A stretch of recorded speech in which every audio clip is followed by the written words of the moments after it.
Alam natin na di rin magpapahuli ang bansang Pilipinas pagdating sa ating medical care.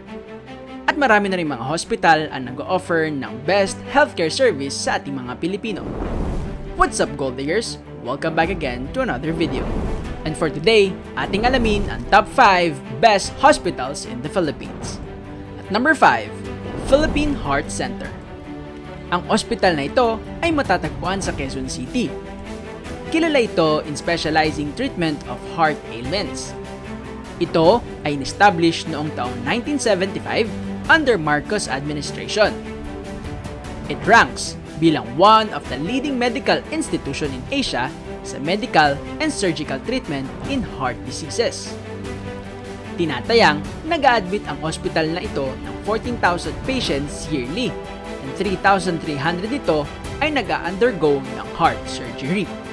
Aside sa pag-offer nila ng medical services, nagsasagawa din sila ng cardiovascular research, training, education, at public information. Number 4, The Medical City.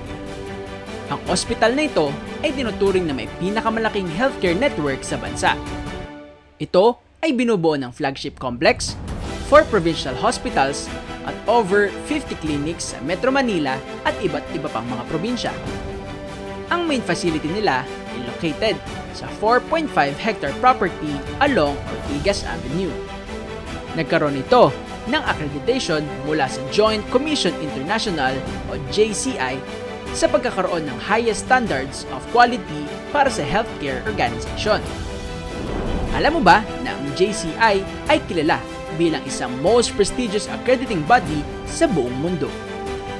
At number 3, Asian Hospital Medical Center. Ito ay nagsimulang mag-operate noong taong 2002 at funded ni Dr. George Garcia.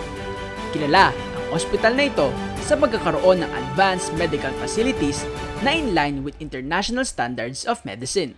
Matatagpuan ang ospital na ito sa Alabang, Muntinlupa.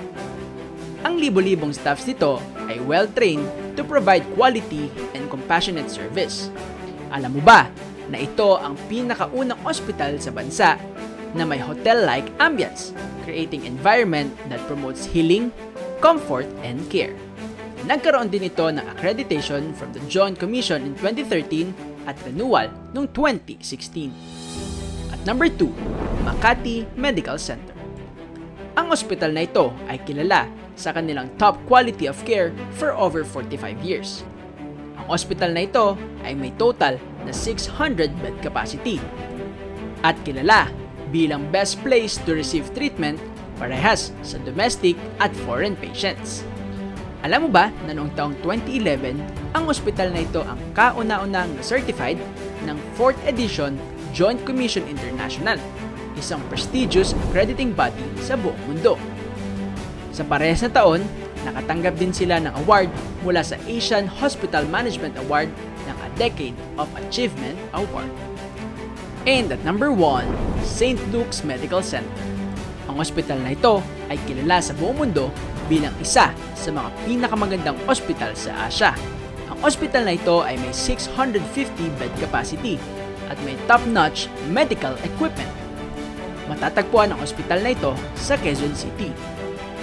Alam mo ba na ang ospital na ito ay ang pinakauna sa buong bansa at pangalawa sa buong Asia na ma-accredit ng Joint Commission International, isang prestigious accrediting body sa buong mundo.